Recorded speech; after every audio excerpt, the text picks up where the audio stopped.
Hello दोस्तों, Radhe Radhe. Monika biology classes में आपका हार्दिक स्वागत है। पिछली वीडियो में हमने आपसे बात की थी यूनिट 1 के वेरी शॉर्ट क्वेश्चंस की, और आज हम उसके आगे के क्वेश्चंस के बारे में बात करते हैं। चलिए देखते हैं। हमारा पहला क्वेश्चन, फर्टिलाइजिंग तथा एंटी फर्टिलाइजिंग प्रक्रिया क्या है।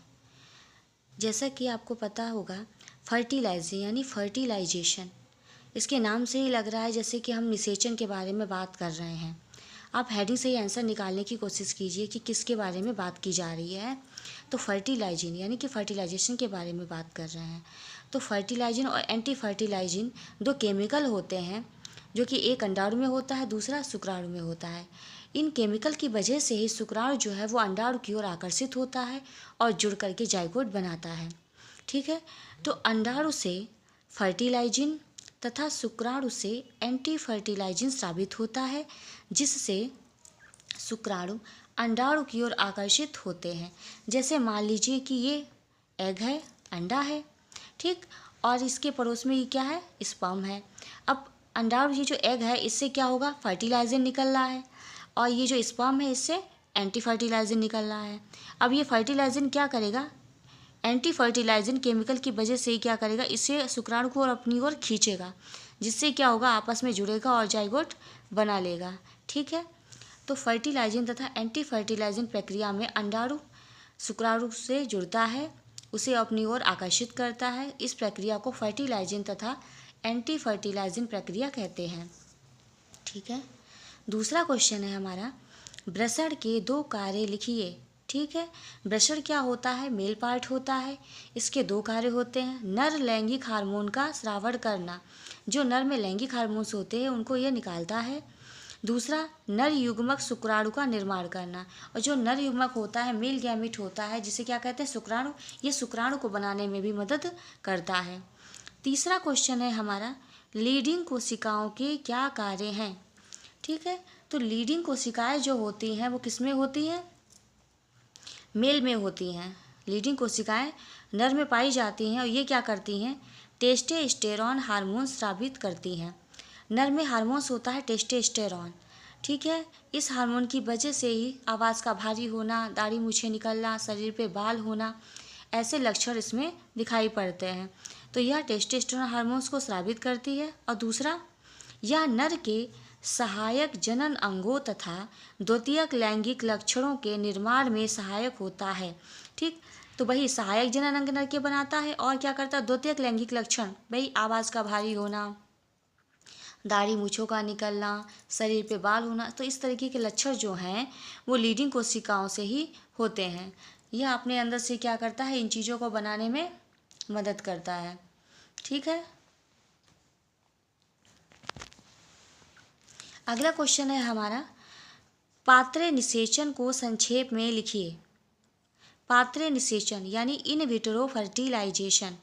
निषेचन हमेशा क्या होता है, मादा शरीर के अंदर होता है, लेकिन कभी कभी मादा शरीर के अंदर निषेचन ना होकर के प्रयोगशाला में हो जाए। अब निषेचन तो शरीर में होता है, अब कभी नहीं हो पाया तो उसे हम क्या करेंगे, प्रयोगशाला में उपयुक्त परिस्थितियां देंगे और वहाँ पर हम निषेचन करा लेंगे। तो प्रयोगशाला में जो निषेचन होता है कृत्रिम विधि से, तो इस निषेचन को हम कहते हैं पात्रे निषेचन। इसमें मादा शरीर के बाहर उपयुक्त परिस्थितियों में प्रयोगशाला में कृत्रिम निषेचन की तकनीक को पात्रे निषेचन कहते हैं। ठीक है। तो ये हो गया इन विट्रो फर्टिलाइजेशन। अगला क्वेश्चन है बेटा हमारा, कुछ फुल फॉर्म्स आपके पेपर में आती हैं। ठीक है। तो ये फुल फॉर्म्स आपकी बहुविकल्पी प्रश्नों में भी आ सकती हैं, और आपसे अतिलघुत्तरी प्रश्न में भी ये पूछी जा सकती हैं। ठीक है।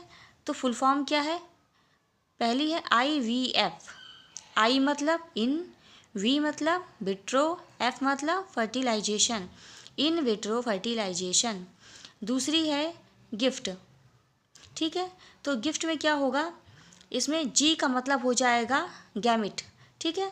तो जी मतलब गैमिट, तो gamete intra fallopian transfer, gamete intra fallopian transfer हो गया गिफ्ट। जिफ्ट हो गया दूसरा। जिफ्ट में क्या होगा, जाइगोट, जेड का, जेड से निकाल लीजिए, जेड मतलब जाइगोट, तो जाइगोट इंट्रा फैलोपियन ट्रांसफ़र, ये हो गया जिफ्ट। तीसरा है MTP, medical termination of pregnancy MTP।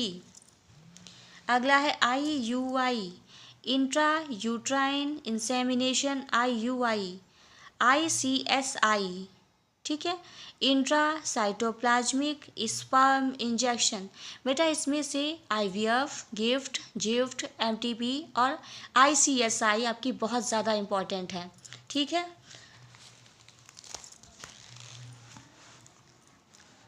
अगला क्वेश्चन है हमारा, किन्हीं 2 यौन संचारित रोगों के नाम लिखिए। देखिए यौन संबंध बनाते समय कभी कभी क्या होते हैं, कुछ बीमारियां ट्रांसफ़र हो जाती हैं, तो इन्हें हम कहते हैं यौन संचारित रोग। पहला है सिफिलिस और दूसरा है गोनोरिया। ये दोनों जो हैं वो यौन संचारित रोग हैं।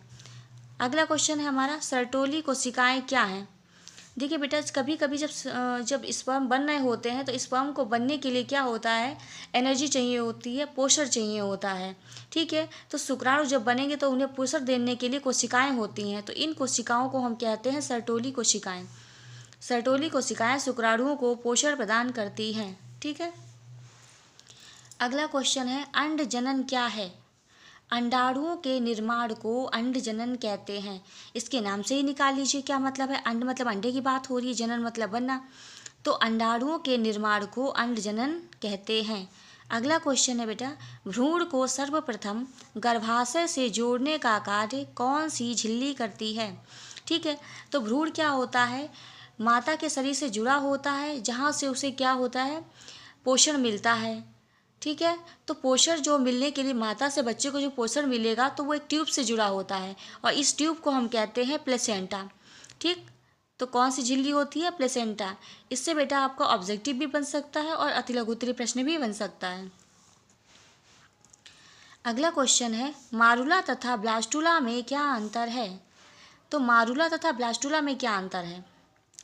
देखिए मारुला और जो ब्लास्टुला हैं ये दोनों ही भ्रूणीय विकास की अवस्थाएं हैं। जिस समय भ्रूण का विकास हो रहा होता है उस समय एक सेल से बहुत सारी सेल्स बनती हैं। मतलब मान लीजिए कि एक छोटी सी कोशिका है, एक से, ठीक है, मान लीजिए एक छोटी सी कोशिका है, 1 से 2, 2 से 4, 4 से 8,